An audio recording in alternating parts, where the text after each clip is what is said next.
congratulations to the both of you. Did Thank a you. wonderful job in this movie. And, how familiar were either of you with the book before this all came together? 0. I'd never heard of it familiar. before the film. But Yeah. Alden read it in a week, and That's not true. alright, it's not true. But he would be, in the first week of rehearsal, I would go past the gym in the warehouse, and while he was buffing up to play a jock, he'd also be reading the book on the exercise bike with the script, and made me feel like a not proper actor. But That's why I did it. Just to make her feel like that. I was just scribbling. I wasn't really doing any work. So, though, I'm sure you hear after the fact that it's quite popular, has quite a fan base. Yeah. And a lot of people are, looking we've forward to heard. seeing these characters be on the big screen. Does that come with any pressure when you're actually making the film, or do you have to just put that aside and go, we're just going to do the best that we can do? I think we did. We put it aside from the beginning because we thought that the pressure doesn't actually help you do your job better. It just, in fact, it can just hinder your, your relationship to the work and the material that you're actually working with now. So we wanted to, I think, work from the script and what we'd been given and in this new medium and make sure that we left the book to always be the fans, that the Lena and Ethan that they had in the story will always be their Lena and Ethan. And we don't want to try and take that or say this is what they look like, Mm-hmm. But yeah. How about for you? I mean, I think there's a lot of girls out there, who are going to be like very excited to see you up on this big screen. I have to tell you that. Undo that button. I think Sorry.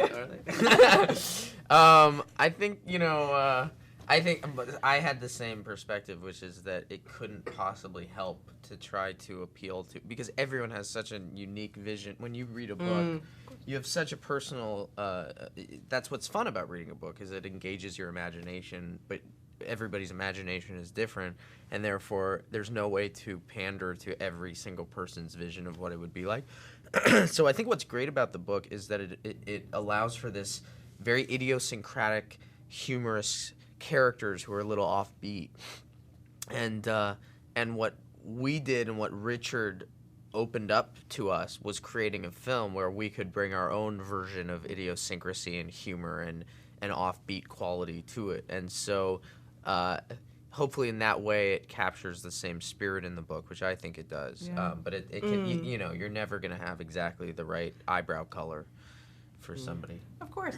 Okay, the chemistry in this movie between the two of you, outstanding. Oh. Like, seriously, when did the two of you know you hit it off? Because you don't always know when you get on a set and like, I gotta work with him or her. Right. This Yeah. works. Well, thank you. you. Thank you. I like that people do assume that because you had good chemistry on screen, we must like each other. Right. But we do. Which is not true. Oh, we do.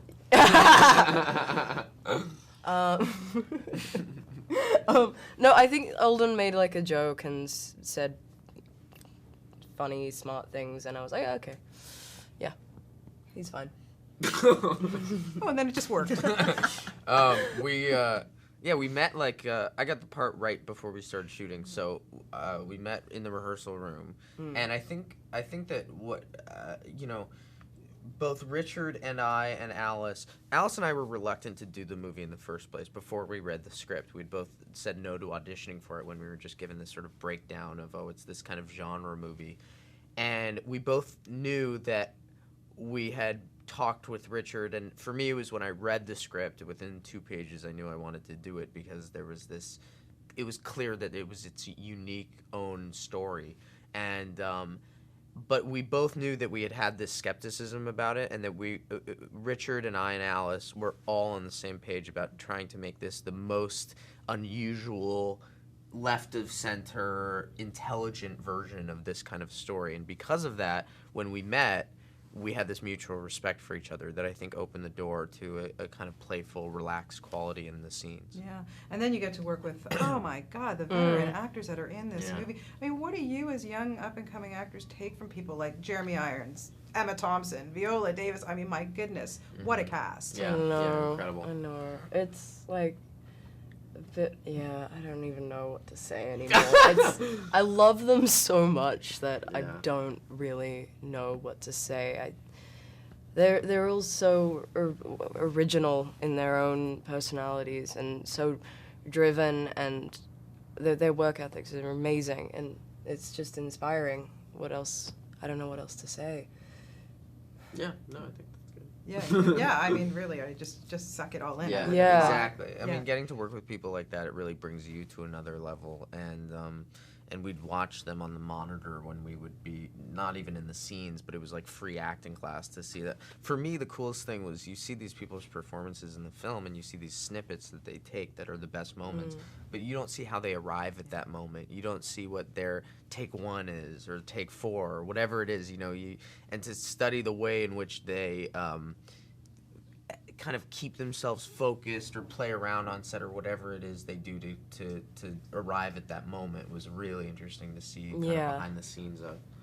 Yeah. Why do you guys think that this had such a huge fan base? Like, why do people relate to these characters, and did you guys relate to your characters in any way? I think that what I really liked about the characters in this story is that they weren't, what I think can sometimes happen within the teenage genre is that, people, they don't want to be cheesy, they don't want to be this, so it turns into a sort of manipulation of what they think what a writer thinks a teenage person is, and what they think teenagers want to see of themselves.